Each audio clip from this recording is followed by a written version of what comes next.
Graça e paz. Dando continuidade à nossa disciplina Teologia Filosófica, com a aula 2, dando continuidade ao assunto da reforma. Então, no luteranismo, ele vai se difundir principalmente por causa do surgimento da imprensa. Lembra que eu falei na aula 1 que Gutenberg foi o responsável pela invenção da imprensa. Então, por quê? Porque as Bíblias passaram a ser traduzidas, Lutero traduz para o alemão e aí essas Bíblias são reproduzidas e muitas pessoas que sabiam ler, que no caso era a classe da aristocracia, a nobreza, não é? E homens, né? As mulheres geralmente não sabiam ler, só aquelas que iam para os conventos, né? Serem freiras, né? E aí elas sabiam. Então, por causa disso, vai se expandir as ideias de Lutero. Em 1529, surge a Dieta de Spira. O que é dieta? É uma reunião, como se fosse um presbitério hoje, uma convenção, tá? E surge aí o nome de protestantes pela primeira vez. No luteranismo ele vai se expandir pela Suécia, Dinamarca, Noruega e Islândia, países chamados de nórdicos, né? Na Alemanha vão ocorrer guerras entre católicos e luteranos, mas que vão cessar com a paz de Augsburgo em 1555.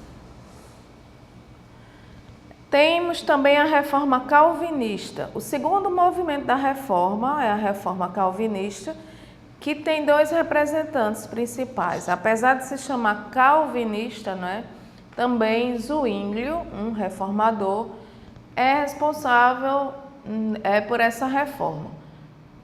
Surge na Suíça e os primeiros líderes a gente já viu, foi Zwinglio e João Calvino. E essa segunda expressão histórica da reforma protestante, ela ficou conhecida como movimento reformado. Ulrico Zwinglio, ele é nomeado sacerdote da Catedral de Zurique, né, catedral católica até então, e torna-se um afamado pregador bíblico, porque aí com a reforma vai acontecer o seguinte, antes, qual era a centralidade da missa até hoje? No momento da Eucaristia, né?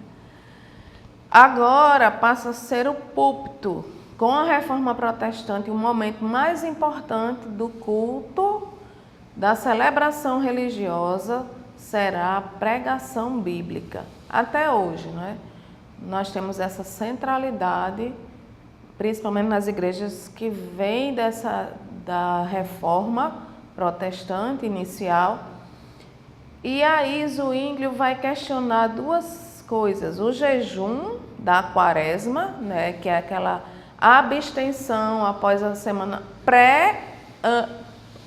na semana chamada Semana Santa, e depois de carnes e de outras coisas como doces. E ele vai questionar também o celibato clerical. Ele abandona o sacerdócio e torna-se um pastor protestante e vai se casar também. Ele vai chegar a encontrar com Lutero e outros líderes no colóquio de Marburg, né, que é uma reunião, e vai morrer numa batalha religiosa em 1531. Mas o movimento reformado difunde-se na Suíça e também no sul da Alemanha. Calvino, Zwinglio morre precocemente e então Calvino assume a liderança desse movimento reformista na Suíça. Calvino é francês, tá?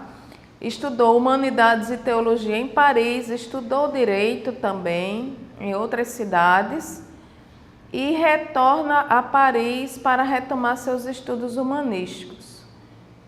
Quando ele se converte ao protestantismo, ele tem que fugir de Paris para não ser morto. É uma época de guerras, intensas guerras entre católicos e protestantes, principalmente na França. Nós temos uma data em especial chamada o Dia de São Bartolomeu, que foi uma noite sangrenta, onde muitos milhares de protestantes morreram. E eu vou dar uma dica do filme, tá, para vocês assistirem, que é A Rainha Margot. É um filme que vai tratar dessas questões entre católicos e protestantes e vai falar dessa noite de São Bartolomeu. É importante para conhecer o período histórico. E então Calvino, ele vai para Genebra, tá? Sai da França, vai para Genebra, na Suíça, mas lá ele vai ter conflitos com autoridades civis e é expulso, juntamente com Guilherme Farel, que é um outro reformador. Fica 3 anos em Estrasburgo, pastoreia uma igreja de refugiados franceses, que também foram expulsos, né, da França, e leciona na universidade. Casa-se ali, escreve diversas obras, mas em 1541 ele retorna a Genebra e escreve as ordenanças eclesiásticas e vai enfrentar uma longa luta com magistrados civis. Torna-se cidadão de Genebra, funda a Academia Pública e ali escreve a última edição das Institutas, as famosas Institutas de João Calvino. Morre em 1564 e deixa, né, como legado os princípios, né, reformadores que nós seguimos até hoje. A reforma anabatista é uma reforma mais radical, liderada por Menno Simons. Hoje nós temos uma denominação, né, uma protestante chamada Menonitas, tá, que são herdeiros dessa reforma anabatista. E qual eram os princípios que eles pregavam? Quais eram os princípios? Volta ao ideal da igreja primitiva, né? Eles queriam voltar àquela igreja de reuniões, de leigos, tá? Queriam uma separação radical entre igreja e Estado, porque mesmo com a reforma protestante, ainda continuava a haver uma igreja ligada ao Estado. Batismo de adultos por imersão, eram contra o batismo infantil. Afastar-se totalmente do mundo, por isso eles iriam viver em comunidades, tá? Até hoje eles vivem assim. Pacifismo, proibição de porte de armas e serviço militar. Eles achavam que essa questão não tinha nada a ver com ser cristão. E vida comunitária em colônias agrícolas. Esses eram os princípios deles e também essa reforma anabatista ela vai se difundir bastante na Europa. A reforma anglicana tem um outro aspecto, porque foi introduzida pela ação direta de reis, principalmente de Henrique VIII, porque ele pede a anulação do casamento com Catarina de Aragão, que não dava filhos a ele, né? O rei precisava ter herdeiros. O Papa recusa se anular o casamento dele com Catarina de Aragão e ele cria então um tribunal eclesiástico inglês e declara nulo o casamento, de Henrique VIII, e aí ele cria a sua própria igreja, que é hoje chamada Igreja Anglicana. O rei passa a ser o chefe supremo da Igreja da Inglaterra. Olhem que aí também continua a ligação entre igreja e Estado. E até hoje a Rainha Elizabeth II é a chefe da Igreja Anglicana na Inglaterra. Quais são os princípios da reforma que nós temos que aprender, né, e fincar, né, em nossos corações e nossa mente? Só a graça, só a fé, só Jesus Cristo, a salvação é somente por Jesus Cristo, só a Escritura e toda a glória deve ser dada somente a Deus, tá? E pós-reforma surge então o iluminismo, tá? No século XVIII, com bases no Renascimento, mas também com bases na Reforma Protestante. Vai surgir na França, Inglaterra e se espalha pela Europa e o mundo. muda a visão do mundo, das pessoas e o comportamento cotidiano. Vai deslocar de vez a importância da igreja, ou seja, o iluminismo ele tira autoridade de duas frentes. Primeiro, do absolutismo, né? Os reis da França são destronados, mortos, na verdade, assassinados. Isso acontece na cidade de Paris. Então, o iluminismo traz a realidade do Estado laico, que até hoje na França é bem forte essa questão, e também a liderança da igreja. Eles vão contestar tanto a liderança e essa associação de igreja com o Estado, tanto da igreja católica como da igreja evangélica, protestante. Porque na França haviam, então, na época do iluminismo, as duas vertentes cristãs. Tá? Defendiam a criação de escolas laicas e a liberdade religiosa. Tá? E a principal obra dessa época é a Enciclopédia, que é impressa entre 1751 e 1780, que tem 35 volumes e estava todo o conhecimento resumido, todo o conhecimento existente desses pensadores iluministas que surgem aí nesse movimento que vai revolucionar, né, de uma forma radical a Europa. É uma reação, né, ao absolutismo europeu, como a gente já viu. E eles vão chamar, né, a Idade Média como período das trevas, porque o poder e o controle da igreja regravam a cultura e a sociedade, como a gente já viu na primeira aula. Os principais reformadores ou pensadores iluministas, na verdade não reformadores, pensadores, foram Montesquieu, Voltaire, Diderot, D'Alembert e Rousseau, tá? E quando vocês receberem os slides das aulas, vocês vão poder conhecê-los com mais detalhes. E então, este foi um panorama da Reforma Protestante, pré e pós também, né, as causas e consequências. E nós vamos dar início agora realmente o que é, né, o movimento que nós estamos estudando, que nós queremos estudar, que é o neocalvinismo, né, e principalmente difundido por esse pensador, né? E o que é esse movimento, né? O movimento ele incluía a construção de um edifício teórico sistemático baseado nos pressupostos centrais da Escritura, que mais tarde receberia o nome de filosofia da ideia ou ideia cosmonômica. E foi nessa época que Doyerd começou a elaborar as suas principais teorias filosóficas, que estavam na antropologia, na ontologia, na cosmologia e na epistemologia. E ele vai mostrar a importância dessas 4 áreas para a resolução de questões legais, políticas e sociais. Na verdade, Doyerd traz um novo pensamento, né, de como, né, administrar questões, né, da sociedade e também eclesiásticas.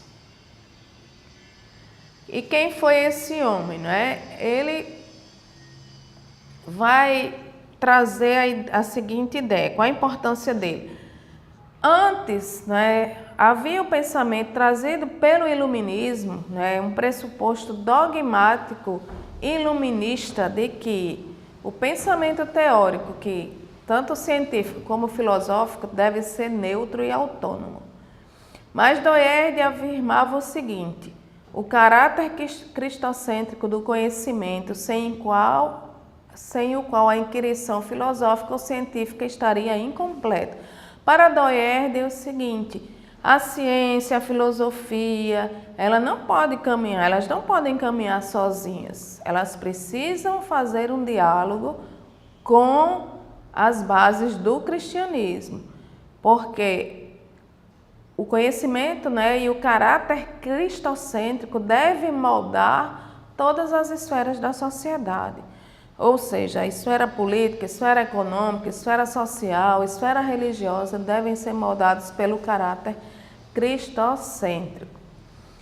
Após a Segunda Guerra, esse pensamento de Doierdi se difundiu por boa parte do continente europeu. Ele chegou a ser reitor da Universidade Livre de Amsterdã, que foi uma universidade, quando ele assume essa função de reitor, ela passa a ser uma universidade de bases cristãs, tá? Foi presidente também da Sociedade de Filosofia da Holanda por muitos anos.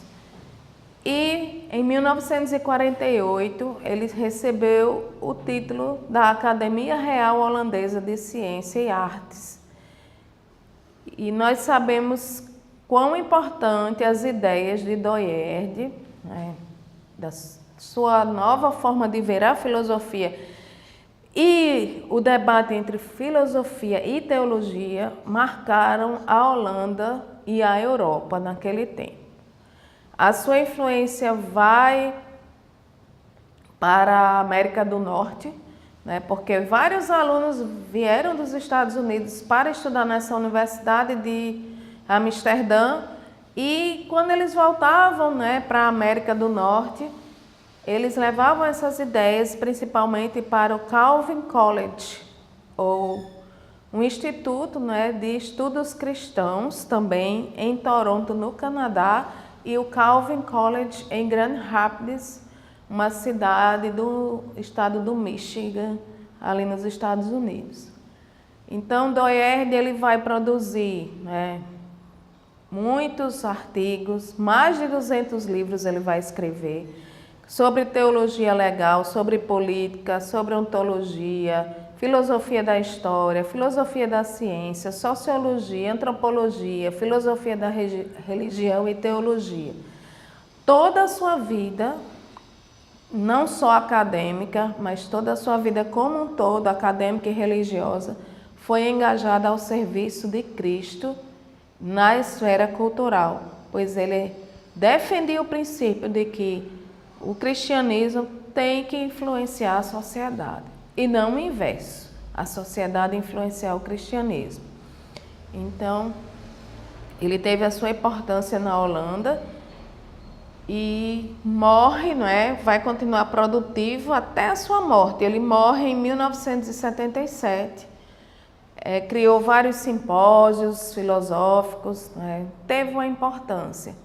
E um pensador chamado Bernard Zylstra resume bem a contribuição de Doierdi quando ele diz: o significado de Doierdi repousa em sua contribuição ao desenvolvimento de uma filosofia cristã que fosse biblicamente dirigida e orientada não somente para suprir as necessidades e exigências das ciências especiais, mas também voltadas às questões culturais urgentes do século XX.